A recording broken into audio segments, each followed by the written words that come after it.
உலகம் நெடுகிலுமே பல நூற்றாண்டுகளா வெர்ஜினிட்டி அதாவது கன்னித்தன்மை அப்படிங்கிற விஷயம் கடுமையான விவாத பொருளா தான் இருக்குது. முன்னாடி காலங்கள்ல எல்லாம் வந்து two finger test, white bedsheet test அப்படின்னு சொல்லி ஏகப்பட்ட கான்ட்ரவர்ஷியலான விஷயங்கள் அதை பண்ணியிருக்காங்க. ஆனா முக்கியமா கவனிக்க வேண்டிய விஷயம் என்னன்னா, பெண்களுடைய கன்னித்தன்மையை உறுதிப்படுத்துறதுக்காகவும் பெண்கள் அவங்க தான் சுத்தமா தான் இருக்கேன் நிரூபிக்கிறதுக்காகவும் தான் இந்த எல்லா விஷயங்களுமே வந்து பண்ணப்பட்டுட்டு இருந்திருக்கு. இன்னைக்கு வந்து காலங்கள் மாறிட்டே வருது அப்படின்னு நம்ம சொன்னாலும் நெறைய மீம்ஸ்லலாம் நம்ம பார்க்குறோம் இல்லைங்களா? அந்த வெர்ஜினிட்டிய வச்சு ஒரு மாதிரி ஃபன்னா கலாய்ச்சலாம் போடுறாங்க. நம்ம தமிழ் இலக்கியத்திலயும், தமிழ் சமூகத்திலயும் பெண்களுடைய வெர்ஜினிட்டி அந்த கன்னித்தன்மை அப்படிங்கிற விஷயத்த எப்படி அணுகியிருக்காங்க அப்படிங்கிறத பத்தி தான் இந்த வீடியோல நம்ம வந்து பார்க்க போறோம். இந்த வீடியோல நான் வந்து 5 புத்தகங்கள பத்தி பேசியிருக்கேன். இந்த புத்தகங்கள் எல்லாத்துலயுமே வந்து பிரைமரியா இந்த கன்னித்தன்மை அப்படிங்கிறது தான் மெயினா இருக்கும். அத சுத்தி என்னென்ன விஷயங்கள்லாம் நடக்குதுன்னு நான் சொல்லியிருப்பேன். இந்த புத்தகங்கள்ல இருந்து ஏதாச்சும் ஒரு புத்தகத்த பத்தி நான் ஒருவேளை விரிவா பேசியிருந்தேன். நம்ம சேனல்ல வந்து தனி புக்ஸ பத்தியும் நான் வந்து ஃபுல் வீடியோவா ரிவ்யூ பண்ணுவேன். அப்படின்னா அதோட லிங்க்ஸ்லாம் நான் ஃபர்ஸ்ட் கமெண்ட்ல குடுத்துர்றேன். தேவைப்பட்டா நீங்க டெஃபினட்டா செக் பண்ணிக்கோங்க. And active on Instagram also. So இன்ஸ்டால நீங்க என்னைய ஃபாலோ பண்ணிக்கலாம். முதல்ல நான் சொல்லப் போற புத்தகம் வந்து என்டே கதா அப்படின்னு மலையாளத்துல வெளியான ஒரு புத்தகம். இது தமிழ்ல வந்து என் கதை அப்படின்னு சொல்லி வெளியாயிருந்திருக்கு.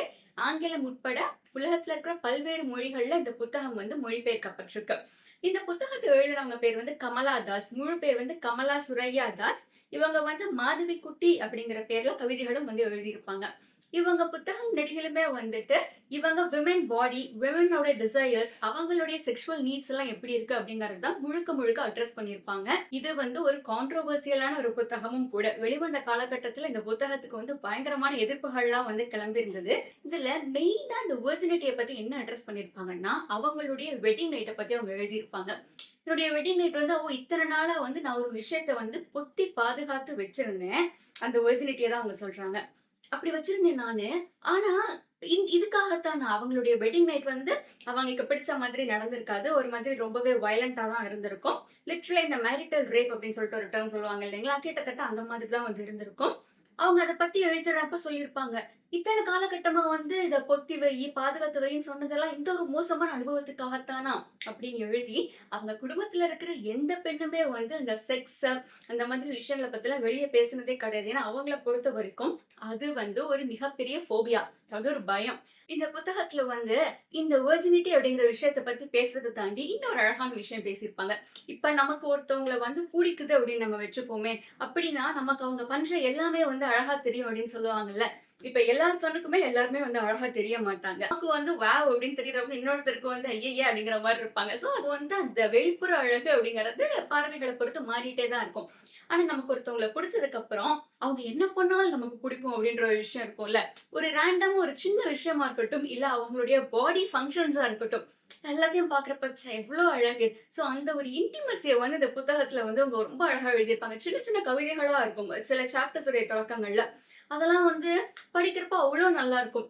தமிழ்லயும் நல்லா இருக்கும், ஆங்கிலத்திலயும் நல்லா இருக்கும். ஒருத்தவங்கள வந்து இவ்ளோ தூரத்துக்கு ரசிக்க முடியுமா? அப்படின்ற மாதிரி இருக்கும். சில இடங்கள்ல வந்து கடுமையா கிட்டத்தட்ட வந்து ஏன் நீங்க பேன் பண்ணல? அப்படின்லாம் வந்து கேள்விகள்லாம் கேட்டிருக்காங்க. ஆனாலுமே வந்து இந்த வெர்ஜினிட்டி அப்படிங்கிற விஷயம் முன்னாடி காலகட்டத்துல ஒரு பெரிய குடும்ப அமைப்பு அப்படின்னு எடுத்துக்கிட்டா எப்படி எப்படியெல்லாம் அது மாறி வந்திருக்கு அப்படிங்கறத இந்த புத்தகத்துல வந்து ரொம்பவே நேர்த்தியா சொல்லியிருந்திருப்பாங்க. 2வது நான் சொல்லப் போற புத்தகம் வந்து நம்ம சேனல்ல இந்த புத்தகத்த பத்தி நான் தனி வீடியோவா பேசியிருக்கேன். எல்லாரும் வந்து அவசியம் இந்த புத்தகத்த படிக்கணும் அப்படின்னு நான் சொல்லுவேன். நளினி ஜமீலா அவர்களுடைய ஒரு பாலியல் தொழிலாளியின் சுயசரிதை அப்படிங்கிற புத்தகம் தான் அது. இப்ப ஒரு பாலியல் தொழிலாளி அப்படின்னு எடுத்துக்கிட்டா, எடுத்த எல்லாரும் கேட்கிற கேள்வி என்ன? 1000 தொழில் இருக்க ஊர் உலகத்துல உனக்கு செஞ்சு பிழைக்கிறதுக்கு வேற தொழிலே கிடைக்கலையா? அப்படிங்கிறது தான் முதல் விஷயமா ஆரம்பிப்பாங்க. ஆனா, எல்லா பாலியல் தொழிலாளிகளுமே வந்து வேண்டி விரும்பி தான் அந்த தொழிலுக்கு வர்றாங்களா? அப்படின்னா நிச்சயமா கிடையாது. அவங்க அந்த பாலியல் தொழில்ல வந்து அவங்க எவ்வளவோ விஷயங்கள், எவ்வளவு கஷ்டங்கள ஃபேஸ் பண்ணுவாங்க அப்படிங்கிறது யாருக்குமே வந்து தெரியாது. அவளுக்கு இதுல வந்து ஈஸியா பணம் கிடைக்குது. அது வந்து எவ்வளவு தப்பான ஒரு மோசமான வார்த்தை அப்படிங்கிறது இந்த புத்தகத்த படிச்சதுக்கு அப்புறம் அவங்களுக்கு தெரியும். ஏன்னா அந்த புத்தகத்துல காசு இருக்காது அவங்க கிட்ட. என்ன பண்றதுன்னு தெரியாது. இடம் விட்டு இடம் போயிட்டே இருப்பாங்க. ஒரு கட்டத்துல வந்து இந்த தொழில் பண்ணலாம் அப்படிங்கிறப்ப, முதல்ல அவங்களுடைய கிளையண்டா இருந்தவர் வந்து ஒரு ஒரு போலீஸ் அதிகாரி, ஒரு காவல்துறை அதிகாரி ஒருத்தரு. அவ்ளோ நல்லா நடந்துப்பாரு அவங்க கிட்ட. நைட்டு வந்து அவ்ளோ நல்லா நடந்து ஸ்வீட்டா பேசி 2 பேரும் ட்ரிங்க்ஸ் எல்லாம் சாப்பிட்டு ஒரு மாதிரி நல்லா இருந்திருக்கும். அடுத்த நாள் அவங்க யோசிக்கிறப்ப, பரவாயில்ல நம்ம நெனச்ச அளவுக்கு இந்த தொழில் வந்து அவ்வளவு மோசம் இல்ல போல இருக்கு அப்படின்னு சொல்லி யோசிச்சிருப்பாங்க. ஆனா அடுத்த நாள் பகல்ல அதே அதிகாரி அவங்க எல்லாரையும் வந்து அதாவது அவங்களோட சேர்த்து இன்னொரு 3, 4 பேரையுமே நீங்க வந்து பாலியல் தொழில் பண்றீங்க அப்படின்னு சொல்லி ஜெயில்ல போட்டு அடிச்சு கொடுமைப்படுத்துவாங்க. நான் அவங்க நடிக்கிறப்ப சொல்லுவாங்க, "ஓ! நீ நைட்டு வந்து அவன் கூட சந்தோஷமா இருந்துட்டேன்னா, பகல்ல நாங்க உன்னைய விட்டுருவோமா?" அப்படின்ற மாதிரி சொல்லியிருப்பாங்க. அப்பதான் அவங்களுக்கு ஒரு விஷயம் தோணும். இது வந்து எல்லாருமே நெனைக்கிற மாதிரி இல்ல போல இருக்கு. நம்மகிட்ட ஒரு விஷயம் இருக்கு. அது வந்து அவங்களுக்கு வேணும். ஆனா கிடைக்கிறதுக்கு முன்னுக்கூட்டி ஒரு மாதிரி, கிடைச்சதுக்கு அப்புறம் வேற மாதிரி ஏன் நடந்துக்கிறாங்க? ஏன்னா, அவங்களுடைய மொத்த வாழ்க்கையுமே வந்து இத சுத்தி பின்னப்பட்டு தான் இருக்கு. அவங்களுடைய பொம்பள பிள்ளைக்காக அவங்க வந்து நெறைய விஷயங்கள வந்து தாங்கியிருப்பாங்க. பட் அட் த எண்ட் அந்த புத்தகத்துடைய கடைசிக்கு போக போக வந்து அந்த பொம்பள பிள்ளைக்கு வந்து ஒரு நல்ல ஒரு லைஃப் பார்ட்னர் அமைவாங்க. அந்த லைஃப் பார்ட்னர் வந்து இவங்களுக்கும் ரொம்ப சப்போர்ட்டிவா இருப்பாங்க எல்லா விஷயங்களையும். இவங்க ஒரு கட்டத்துக்கு அப்புறம் ஒரு ஆக்டிவிஸ்டாலாம் மாறிருவாங்க. ஆனா, இந்த கன்னித்தன்மை அப்படிங்கிற விஷயம் வந்து, ஒரு பாயிண்ட்டுக்கு அப்புறம் இது இவ்வளவுதானா? அப்படிங்கிற மாரி ஒரு கேள்வி வரும் இல்லைங்களா? நம்ம எந்த ஒரு விஷயத்த வந்து ரொம்ப ஒரு பிரமிப்பா அப்படி இப்படி நெனச்சிருக்கோமோ, ஒரு பாயிண்ட்டுக்கு அப்புறம் இவ்வளவுதானா? இது இது இது மட்டும் தானா? அப்படின்ற மாரி போயிரும்ல. அந்த ஒரு ஆங்கிள வந்து ரொம்பவே அழகா அந்த புத்தகத்துல அணுகியிருப்பாங்க. இதெல்லாம் வந்து ஹெவி ட்ரிகர் வார்னிங். இந்த புத்தகமும் சரி, முன்னாடி சொன்ன புத்தகமும் சரி. அடுத்ததா நான் சொல்லப் போற புத்தகம் வந்து ஒரு சிறுகதை மாதிரி. அதாவது ஒரே கத, ஒரு பாயிண்ட்ல ஒரு முடிவு வந்ததுன்னா எப்படி இருக்கும்? இன்னொரு முடிவு வந்ததுன்னா எப்படி இருக்கும்? அப்படிங்கிறத சொல்ற மாரி ஒரு கதை. இந்த கதையோட பேர் வந்து ஜெயகாந்தன் சார் அவர்கள் எழுதின அக்னி பிரவேசம் அப்படிங்கிற கதை. ஒரு பொண்ணு வந்து ஒரு ஹை ஸ்கூல் பொண்ணு மாதிரின்னு வச்சுப்போமே. கடுமையா மழை பெஞ்சுட்டு இருக்கு. பஸ் ஸ்டாப்ல அந்த பொண்ணு பஸ்ஸுக்காக நின்னுட்டு இருக்காங்க. சுத்தி இருந்த எல்லாருமே வந்து ஒருத்தவங்களும் அவங்கவங்க பஸ் வர ஏறி ஏறி போயிட்டே இருக்காங்க. இவங்க மட்டும் நின்னுட்டு இருக்காங்க. அப்ப வந்து அந்த சமயத்துல கொட்டுற மழையில ஒரு வாலிபன் வந்து கார்ல வர்றாரு. "ஏறிக்கோங்க நான் டிராப் பண்றேன்" அப்படின்னு சொல்றாரு. இனிஷியலா இந்த பொண்ணு யோசிக்குது. அதுக்கப்புறம் ஏறிருது. உள்ள கார பாக்குது. காரு இவ்ளோ பெருசா இருக்குன்னா, அவங்க வீடெல்லாம் எப்படி இருக்கும்? எல்லாம் எப்படி வாழுவாங்க? இந்த பொண்ணு வந்து கையில எவர் சில்வர் டிஃபன் பாக்ஸ் வச்சிருக்கு. புக்கெல்லாம் வச்சிருக்கு. கார்ல வந்து தொடச்சுக்க துண்டெல்லாம் தருவாங்க. ஒரு டேபிள் செட்டப் மாரி அந்த பொண்ணு யோசிக்கும். இதெல்லாம் வச்சு உட்காந்து எழுதி படிச்சா வந்து எவ்ளோ சௌகரியமா இருக்கும்ல, அப்படிலாம் யோசிக்கும். ஒரு கட்டத்துல அந்த பொண்ண வந்து அவரு செக்சுவலா அசால்ட் பண்றாரு. அதுக்கப்புறம் அந்த பொண்ணு வந்து அழுக ஆரம்பிச்சுரும். "ஏன் நான் வீட்டுக்கு போணும், நான் வீட்டுக்கு போணும்." ஏன்னா அவர் வந்து வீட்டெல்லாம் தாண்டி ஆள் யாரும் இல்லாத ஒரு பகுதிக்கு தான் கூட்டிட்டு போவாரு. அவனுக்கு உடனே பயமாயிரும். என்ன பிடிக்கலன்னா ஆரம்பத்திலேயே பிடிக்கலன்னு சொல்ல வேண்டியது தானே, ஏன் சொல்லல? அப்படின்னு சொல்லிட்டு அந்த மாரி யோசிச்சுட்டு, இவன் வந்து ஒரு வீட்ல இருந்து ஒரு 10 வீடுக்கு முன்னாடியே இறக்கி விட்டு, இதுக்கு மேல நான் வர முடியாது. நீ போயிரு அப்படின்னு சொல்லிட்டு போயிருவாரு. இந்த பிள்ளை வந்து வீட்டுக்கு போகும். ஒரு மாதிரி ஒரு வித்தியாசமான கோலத்துல, ஒரு மாதிரி ட்ரெஸ் எல்லாம் ஒரு மாதிரி இருக்கு. தலை கலஞ்சிருக்கு. எங்க அம்மாக்கு இந்த பொண்ண பார்த்த உடனே வந்து "ஏன் என்னடி ஆச்சு?" அப்படின்னு பதட்டப்பட்டு போய் கேட்பாங்க. அந்த பொண்ணு வந்து சொல்லும் என்ன நடந்ததுன்ட்டு. "ஐயோ! என் வயித்துல இப்படி நெருப்பு வாரி போட்டியேடி" அப்படின்னு சொல்லிட்டு அந்த பொண்ண கீழ தள்ளிவிட்டு அடிக்க வருவாங்க. அது வந்து ஒரு சின்ன ஒண்டி கொடுத்தன பகுதி மாதிரி தான். பின்கட்டு, முன்கட்டுலாம் நெறைய வீடுகள் இருக்கும். எல்லாருமே வந்து வர ஆரம்பிச்சுட்டாங்க. "ஐயோ! என்னாச்சுன்ட்டு." அவங்க அம்மா ஒரு செகண்ட் வந்து யோசிச்சு சுதாரிக்கிறாங்க. அவங்க அம்மா உடனே வந்து, "இல்ல, மழை கொட்டுற மழையில இப்படி இவ நனைஞ்சுட்டு வந்திருக்காளே! என்னது இது? இவளுக்கு வந்து அறிவு இருக்கா? பரீட்சை இவ எப்படி எழுதுவா?" "ஓ! இவ்வளவுதானா? இதுக்குத்தான் அந்த கத்து கத்துனியா நீயு?" அப்படின்னு சொல்லிட்டு போயிருவாங்க எல்லாருமே. ஒரு 2 குடத்துல தண்ணி எடுப்பாங்க. இந்த பொண்ண உட்கார வைப்பாங்க. தலையில நல்லா சீக்க போட்டு விடுவாங்க. குடம் குடமா அந்த பொண்ணு தலையில தண்ணிய ஊத்துவாங்க. ஊத்திட்டு அந்த பொண்ணு வந்து திரும்பி உட்காந்துருக்கும் செவுத்த பார்த்து. அந்த பொண்ணுக்கு வந்து ஃபேஸ் பண்ற தைரியமே இருக்காது. எங்க அம்மா என்ன அடிச்சுருவாங்க. எங்க அம்மா என்ன அப்படி பண்ணிருவாங்க. நீ அடிச்சா கூட எனக்கு ஆறுதல் ஆயிரும் அப்படின்ற நிலைமையில தான் அந்த பொண்ணு இருக்கும். அதுக்கப்புறமா வந்து அந்த பொண்ண, "இந்த பாரு, உனக்கு வந்து ஒரு அழுக்கு உன் மேல சேர அடிச்சிருச்சு. அந்த சேரெல்லாம் வந்து இப்ப நான் குளிக்க வச்சுட்டேன். எல்லாம் போயிருச்சு. அவ்வளவுதான். நீ வந்து இனிமே இப்படிதான் இருக்கணும். நீ வந்து சமத்து பொண்ணா இருக்கணும். நல்லபடியா போயிட்டு, நல்லா படிச்சுட்டு, உன் வேலைய பார்த்துட்டு வந்துரணும். சரியா?" அப்படின்னு அவங்க அம்மா கேட்பாங்க. அந்த பொண்ணும் ஓகேன்னு சொல்லும். காலங்கள் கடக்குது. அந்த பொண்ணு வந்து கல்லூரிக்கு போறாங்க. நெறைய படிக்கிறாங்க. ஆனா, எல்லா சமயங்கள்லயுமே வந்து அந்த பொண்ணு அந்த கார் வந்து கிட்ட வந்து அந்த பொண்ணு கிட்ட நிக்கிறப்ப மட்டும் அந்த பொண்ணுக்கு ஒரு மாதிரி பயமா இருக்கும். அந்த மாதிரி யாருக்குமே நடக்கக்கூடாது அப்படின்னு அந்த பொண்ணு யோசிச்சுட்டு, உங்க வாழ்க்கையில கடந்து போறதாக ஒரு முடிவு வந்துரும். இதுக்கு கிளம்பின எதிர்வினைகள் வந்து பயங்கரமா இருந்ததுங்க. அதாவது இன்னும் ஒரு பொண்ணுடைய ஒரு வாழ்க்கையவே போயிருச்சு. எப்படி இத வந்து அவ்வளோ லேசுல விடுவீங்க? அந்த பொண்ண எப்படி சும்மா விடலாம்? அந்த பொண்ணு பண்ணது தப்பு தானே அப்படின்னு சொல்லிட்டு, அவ்வளோ பேரும் வந்து இந்த விஷயம் வந்து எவ்வளோ பெரிய விஷயம். இது மான பிரச்சனை. இத போய் எப்படி நீங்க அப்படியே விட்டீங்க? அப்படின்னு சொல்லி ஒரு எதிர்ப்புகள கிளப்பிருச்சுது.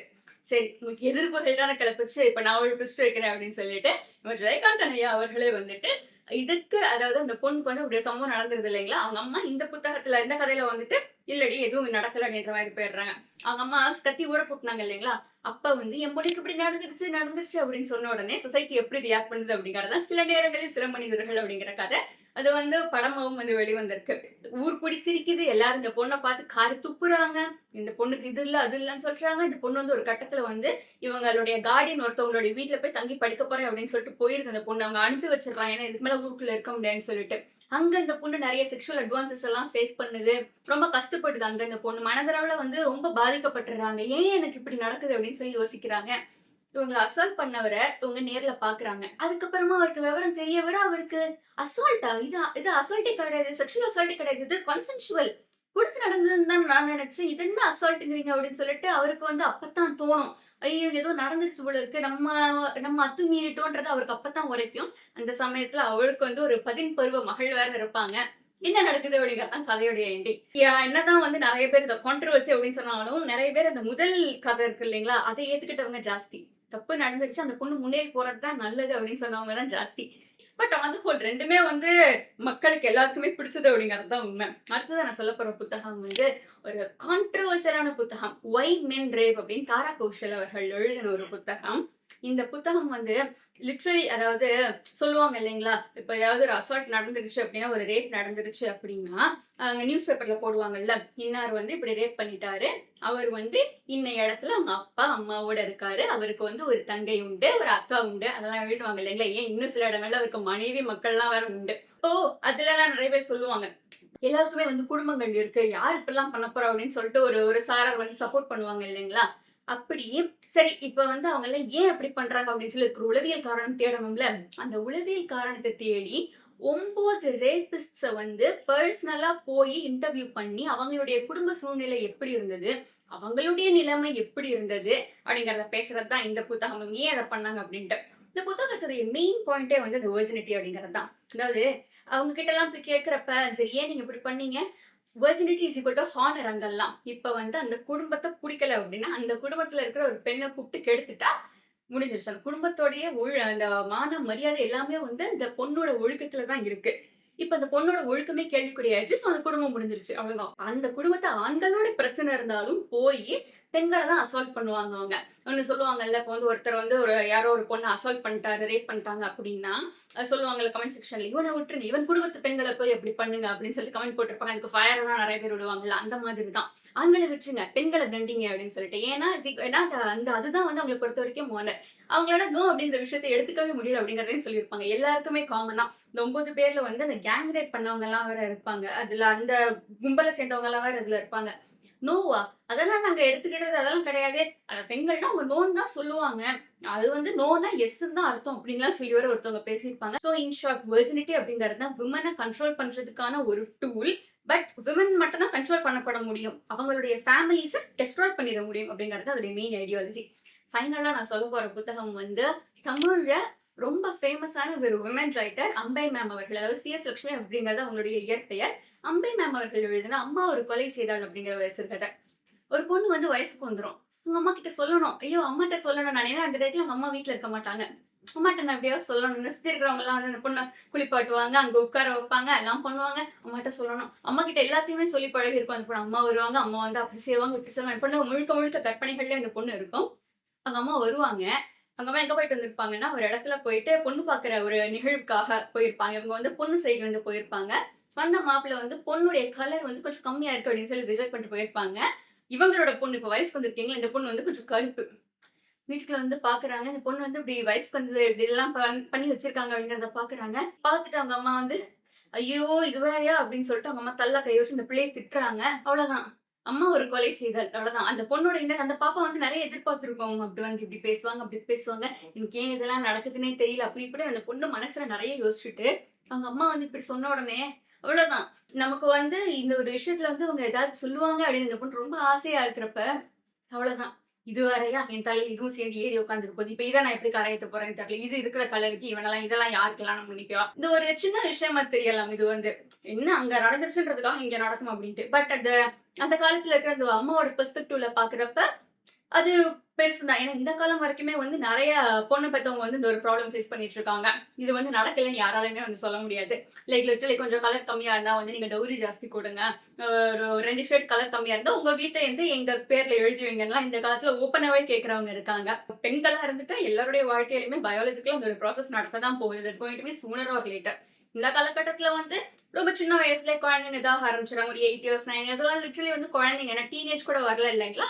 But okay. அதையும் வந்து நம்ம அக்செப்ட் பண்ணிக்கிட்டு, அந்த குழந்தைங்களுக்கு ஏத்த மாரி நெறைய விஷயங்கள மாத்தி பண்ணி குடுத்துட்டு தான் இருக்கோம். ஆனா, இதுல வந்து அந்த ஒரு வெர்ஜினிட்டி அப்படிங்கிற ஒரு விஷயம் எப்படி இதுல சொல்லப்பட்டிருக்கு அப்படின்னா, போச்சு. நீ வந்து வயசுக்கு வந்துட்ட அப்படினால அந்த ஒரு காலகட்டத்துக்கு பொறுத்தவரைக்கும் ஒரு திருமணத்துக்கு தயாராயிட்ட அப்படிங்கிறது தான் அர்த்தம். இந்த காலத்துல வந்து 8 வயசு, 9 வயசு குழந்தைங்களலாம் வந்து அப்படி வச்சு திருமணத்துக்கு தயாராயிட்டன்னு சொன்னா அது ரொம்பவே தப்பா இருக்கும். ஆனா ஒரு சின்ன விஷயம் நடக்கிறதுனால, அந்த பொண்ணுக்கு இத்தன நாள் கிடைச்சிட்டு இருந்த அவங்க அம்மாவோட அன்பும், அரவணைப்பும் வந்து ஒரே ஒரு பாயிண்ட்ல மாறி போயிரும்னா, இது என்னது? அப்படிங்கிறத கொஸ்டின் பண்ற மாரியான ஒரு விஷயம் தான் இது. இது வந்து இந்த மாதிரி பெண்களுடைய நுண் உணர்வுகள் எல்லாம் வந்து ரொம்பவே அழகா எழுதுறது வந்து மேமால மட்டும் தான் முடியும். நம்மளுடைய அம்மாக்களும், பாட்டிகளும் எந்த ஒரு விஷயத்துக்காக கஷ்டப்பட்டுட்டு இருந்தாங்களோ, அந்த ஒரு விஷயத்த வந்து அடுத்தடுத்த தலைமுறைகளுக்கு வந்து இலகுவாக்குறது அப்படிங்கிறது தான் ஒரு சின்ன பாயிண்ட். ஒரு மீம் போட்டிருப்பாங்க. பார்த்திருப்பீங்களான்னு தெரியல. லைக் தலைமுறை தலைமுறையா இருக்கிற பெண்கள் இருப்பாங்க. அவங்க தலையில வந்து ஒரு பெரிய பாறாங்கல் இருக்கும். அடுத்த தலைமுறைக்கு அந்த பெரிய பாறாங்கல்ல பாஸ் பண்ணுவாங்க. அடுத்த தலைமுறையில இருக்கிறவங்க வந்து அதாவது நம்ம அம்மாக்கள் ஜெனரேஷன் இருக்கவங்க அந்த பாறாங்கல்ல வந்து கொஞ்சம் பீசஸ உடைச்சுட்டு கொஞ்சம் பீசஸ மட்டும் பாஸ் பண்ணுவாங்க. கரண்ட் ஜெனரேஷன் வந்து பாறாங்கல்ல மொத்தமா நிக்கிட்டு பூ எடுத்திருப்பாங்க. அந்த பூவ வந்து இதுக்கு வந்து 2 வெர்ஷன் 2, 3 வெர்ஷன்ஸ் இருக்கும். சில இடங்கள்ல முன்னாடி ஒரு நாய்க்குட்டி உட்கார்ந்திருக்கும். அந்த நாய்க்குட்டி தலையில வைப்பாங்க. சில இடங்கள்ல ஒரு குழந்தை இருக்கும். அந்த குழந்தை தலையில வைப்பாங்க. அடுத்தடுத்த ஜெனரேஷனுக்கு அந்த ஒரு விஷயத்த நம்ம எப்படி கடத்துறோம் அப்படிங்கிறது தான் அதோடைய மெயின் சாராம்சமே. இந்த புத்தகத்திலேயுமே வந்து தலைமுறை தலைமுறையா சொல்லப்படுற அந்த வலிய வந்து ரொம்பவே நேர்த்தியா பேசியிருந்திருப்பாங்க. ஸோ இதுதான் வந்து கன்னித்தன்மை அதாவது வெர்ஜினிட்டி அப்படிங்கிறத பத்தி பேசின தமிழ் புத்தகங்கள். டைரக்ட்டாவோ, இன்டைரக்ட்டாவோ இந்த புத்தகங்கள் எல்லாமே வந்து இந்த ஒரு கருத்த வந்து சுத்தி தான் இருக்கும். மெயின் ஐடியாலஜி வந்து இதுதான். பட் இத சுத்தி வந்து நெறைய விஷயங்கள் அது ஃபேமிலியா இருக்கட்டும், சொசைட்டியா இருக்கட்டும் என்னென்ன பேசுறாங்க அப்படிங்கிறது இருக்கும். இது வந்து ரொம்பவே ஒரு சென்சிட்டிவான, கான்ட்ரோவர்ஷியலான ஒரு டாபிக் தான். ஸோ இதுதான் வந்து நான் இந்த வீடியோல சொல்ல வந்த மெயின் பாயிண்ட். அண்ட் இதுல வந்து உங்களுக்கு ஏதாவது மாற்று கருத்துக்கள் இருக்கான்னு சொல்லுங்க. அண்ட் உங்களுக்கு இத பத்தி என்ன தோணுது அப்படிங்கிறதையும் கமெண்ட்ல சொல்லுங்க. And please do like, share, comment, and subscribe to our channel and follow me on Instagram also. Thank you.